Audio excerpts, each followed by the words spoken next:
Greetings, Libra. My name is Gabriel. This is going to be general messages for you for the month of December 2019. I've been reading Lenormand for about 7 years and noticed that there really wasn't a lot of grand tableau representation on YouTube. So I thought I would give this a shot. So without much further ado, let's begin.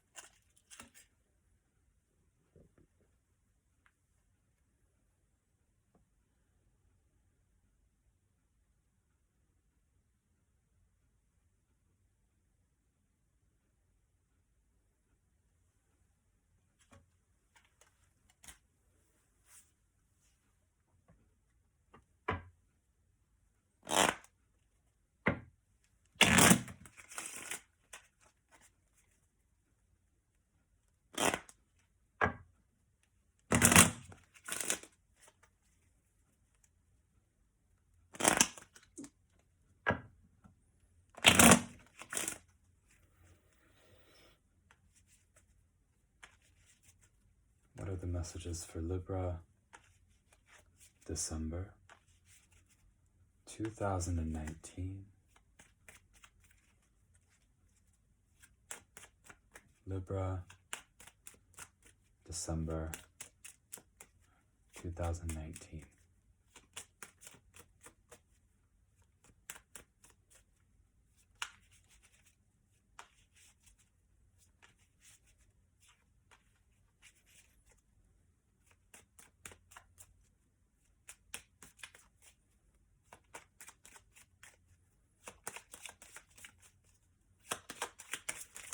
Oh, and these cards are ready.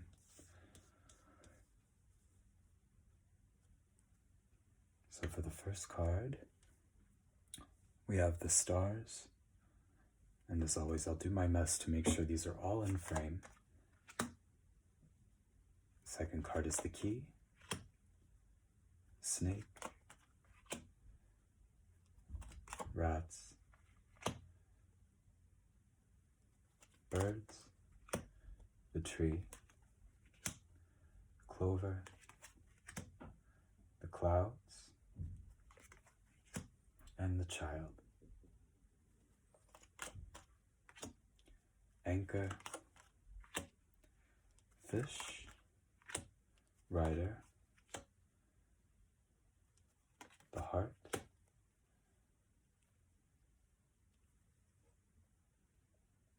the ship, cross, the garden, ring, the scythe, bouquet, whoop, sorry about that, and the fox, stork, bear, whip. The man card is here, our first significator. Oh, and the woman card is here, our second significator. Tower.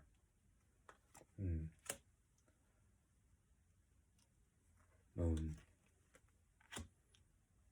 Dog. The waves. Book. Mountain.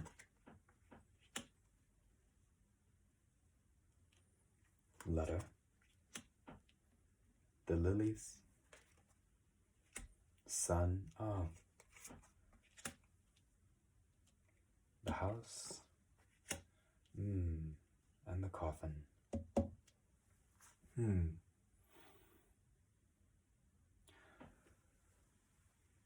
So for Libra, I always say for any of these videos, if you've seen any of the others, you've heard me say this before, because these are general messages, in these videos, will be taking both the man and the woman as general starting places.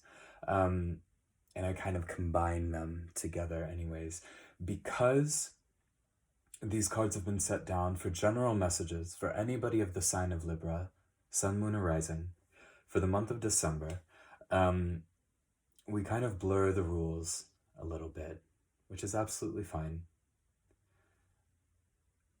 In this video, because the man and the woman are side by side, it kind of gives me this idea that there is a very concurrent message for many of you Libras out there.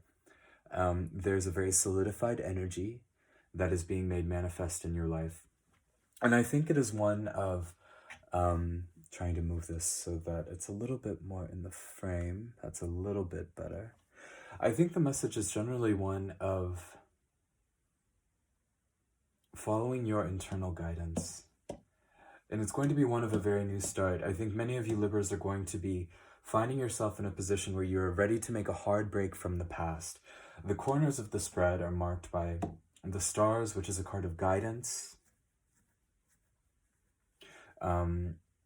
It's a card of particularly spiritual guidance, kind of that guidance that comes to you from nowhere and seems to be readily apparent. It's the type of guidance that comes to you from a dream, like this, a stranger on the street says one thing, and then that seems to get the wheels in your mind turning. And it gives you this idea, and it makes you realize a change that you need to make in your life. In the other corner, in the upper right hand of the spread, we have the child. The child is newness. It's a fresh start. I love that.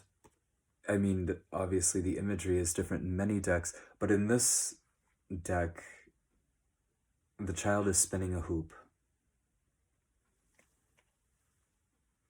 It makes me think that you're ready to continue your way through a cycle. And these messages are for December, so perhaps this is a cycle that you've kind of been living through. It's a storyline that you've been playing out for a majority of this year. The bottom card is going to be the coffin. And the coffin is a very simple energy. It's open and shut. Things are definitive with the coffin. Things are buried, done, gone. It's a mark of separation, right? A transition. Things were this way, and then something happened, and now things are this way. And you can't go back to the way things were before.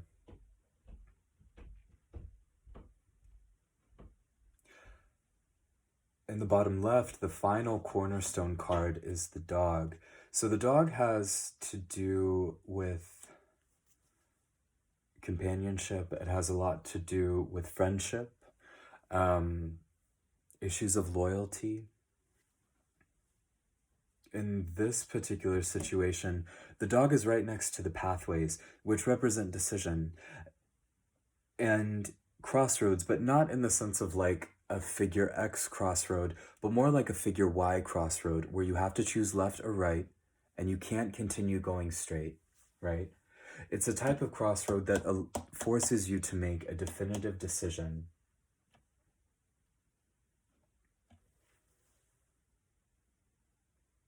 And this card that's right next to the coffin is the house. The house brings to mind, obviously it could be a home, any small building, but in a more archetypal way, the house brings to mind issues of inside, internal, things going on inside of you.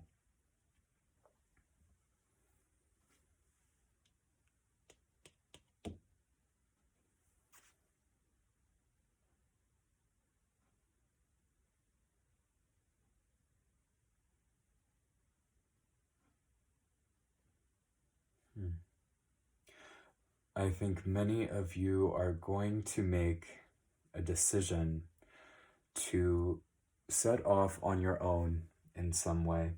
Near to the house, we also have the tower. The tower is a card of isolation. A tower stands alone. Above the tower is a ring. The ring represents cycles of commitment, being steadfast in an idea or something that you have chosen for yourself. And next to the card of commitment is going to be the scythe. The scythe represents irrevocable changes. It separates the wheat from the chaff. Just like a surgeon's scalpel, it excises things from your life. It cuts things away.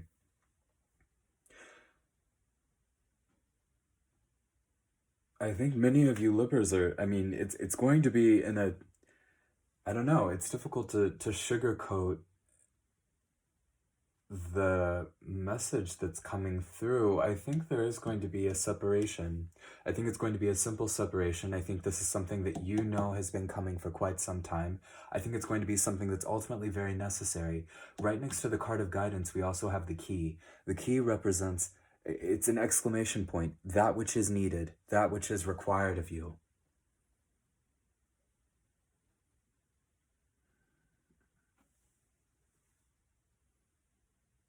The key is also in the house of the clover.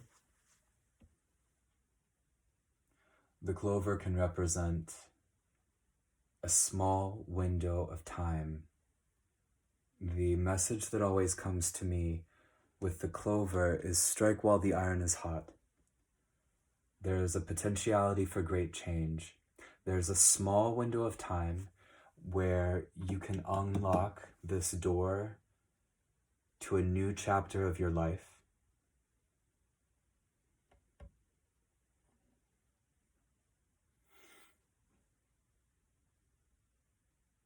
And I think many of you are going to be ready to do it. Many of you are ready to have that conversation.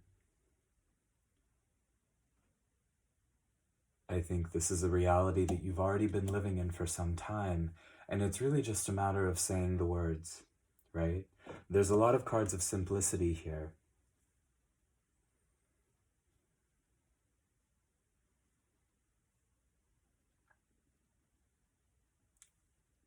Nonetheless, that being said, I also see that many of you are fixed for loyalty. Many of you are steadfast in your loyalty to, if it's it could be any interpersonal relationship. It could even be, I think, with your job.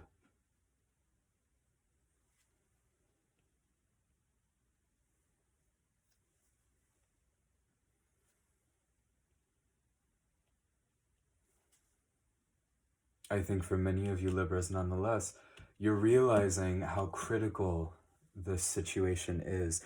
The card that's crowning really both of the significators, it's directly above the man card, but of course it's not far from the woman card, is going to be the cross. The cross represents a station of life that you cannot run from, that you simply must contend with. You are pinned to this reality. Things are the way they are right now, and there's nothing you can do to escape this. You can't unsee the signs that you've seen, and you can't forget the things that have happened, right? Ears don't close the way eyes do. And I think this is a growing realization. There's a deep karmic connection. We see that with the cross and the tree. The tree it's your karma, it's your system, right? Similarly, as karma is, actions of habituation that grow and produce fruit, the tree is a seed that grows and produces leaves.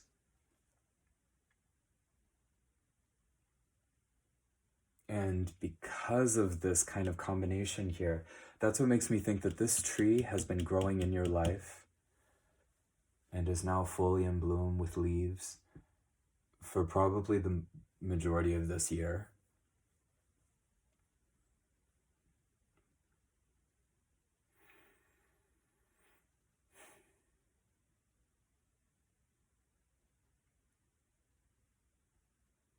I think it's an interpersonal relationship because of this signifier here. We have heart, ship, and that connects us back to the cross. Heart represents, obviously it can represent emotions, the full spectrum of human emotions, everything between love and hate, all of the emotions of the heart.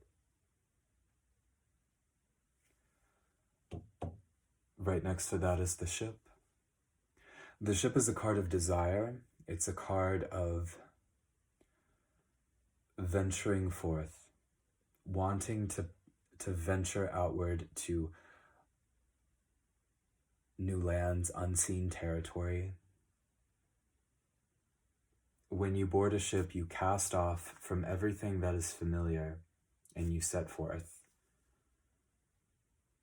At some point, you lose sight of land and you act in faith that you will eventually find a place to rest.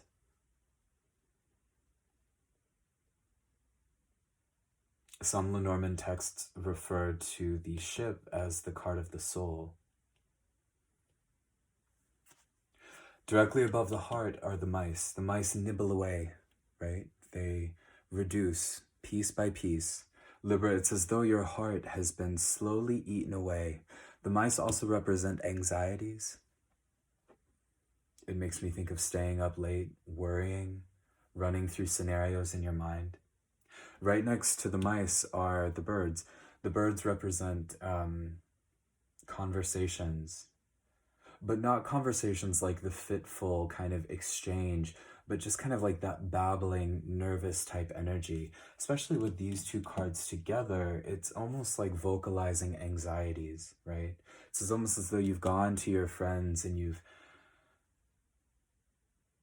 explained time and again, weighed the pros and cons of the situation, even though you know what you ought to do, even though the guidance to you is clear,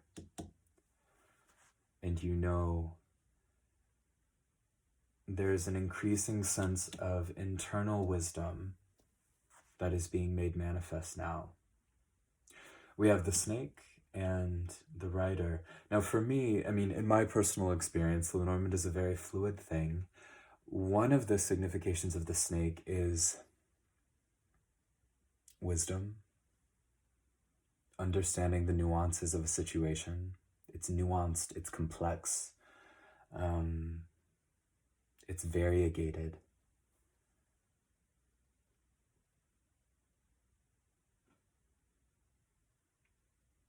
And I think you're able to appreciate the complexities of whatever this interpersonal relationship is, if it's with a partner, boyfriend, or girlfriend, any loved one.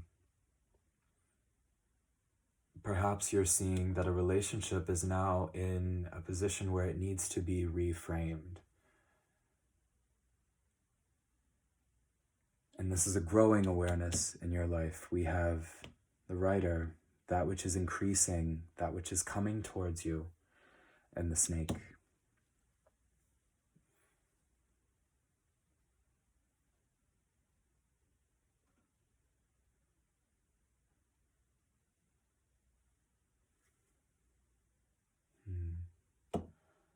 So the heart is in the 13th position.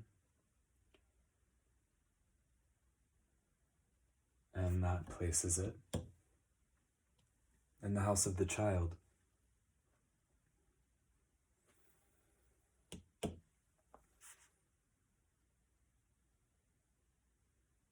I think you're deeply desirous for stability, affection, warmth.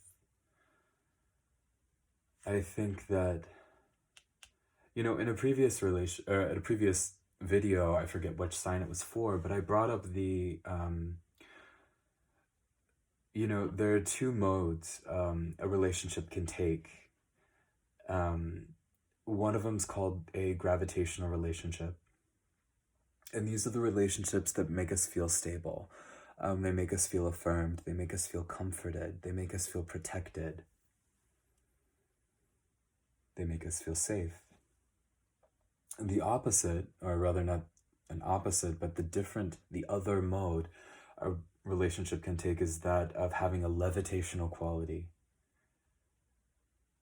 A levitational relationship pushes us to try new things. It pushes us beyond our comfort zone. It forces us to live beyond the bounds of our experience.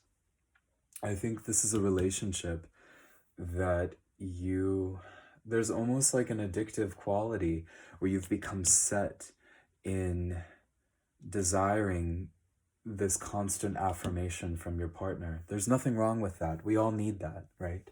It always feels good to be able to pick up your phone and to know that you'll see a text message from that person, or to be able to call up that friend and to know that they will be able to affirm you, or be able to give that kind of, yes, you're right kind of response, right?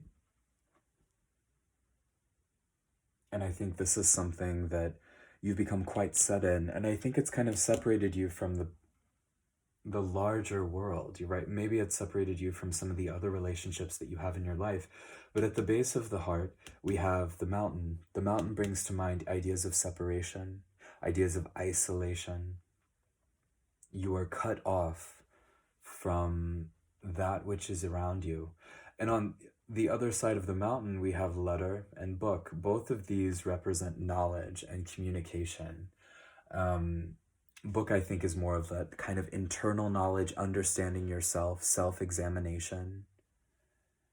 And letter is more so communication with the outside world. I think that obviously at the top, we have this kind of anxiety, this nibbling away at your heart, which has been separated. And if that is the case, the obvious remedy is to reconnect with those friends, reconnect with those people. Don't let your own natural loyalty allow you to be separated from the wider world.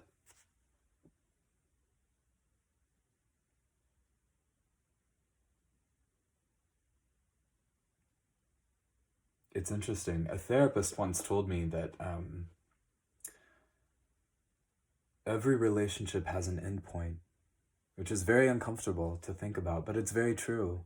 Every relationship has an end point, whether it be when, one of you dies after spending 50 years together in a committed relationship, or when you decide you're going to go your separate ways.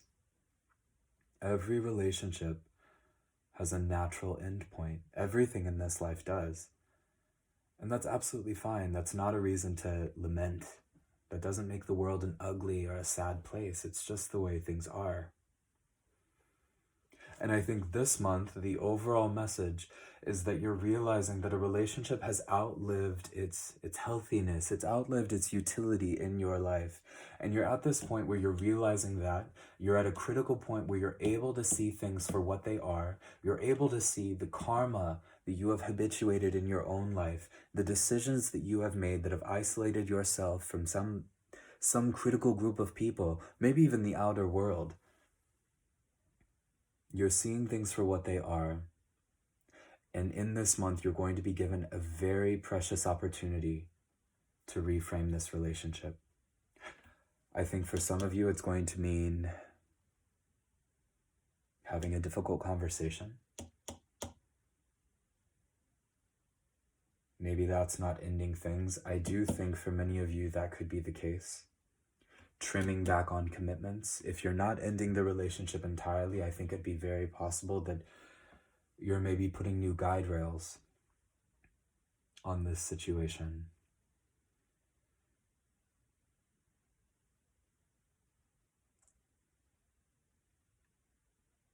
But nonetheless, to end things, I guess on a very positive note, below both of these signifier cards are two of my personal favorite cards in the entire group of 36.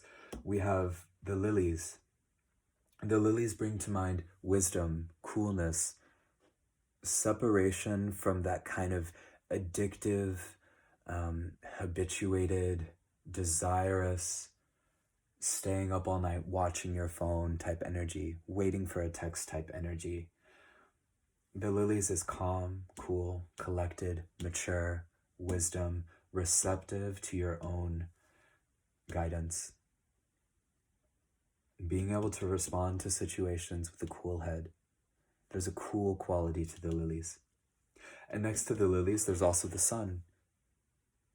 Again, one of the most positive cards of the entire deck.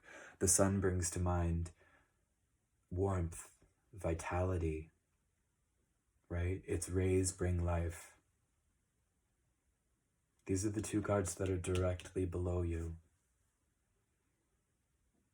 Ultimately, I think the message is to follow the guidance that is very clear to you. Much clearer to you than it is to me in these cards, to be honest with you. But with the star up here, at the very top of the spread, it's almost like you're following this guiding star. And that guiding star is going to lead you toward your liberation. And I think the message is to follow that. Ultimately, I think these are positive cards, Libra.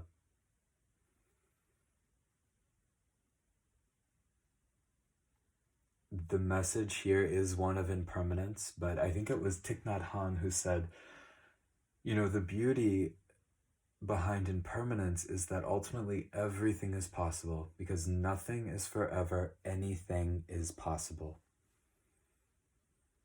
And we see that reaffirmed down here with the two of the most positive cards in the deck, just below the cards that represent you. These are very powerful cards, Libra. Again, Libra, my name is Gabriel. I'll be sending you all of my good vibes for the month of December. In addition to Lenormand, I also read an oracle called La Vera Sibilla, which is an 18th century Italian oracle. You may see that here as well. And I also read Marseille style tarot. So if you keep checking back, you may see those things on this channel as well. In addition to those, I kind of have a few ideas that I'm toying with here. But my first love is Lenormand, so this will not be going anywhere. Again, my name is Gabriel, and I'll see you again next month.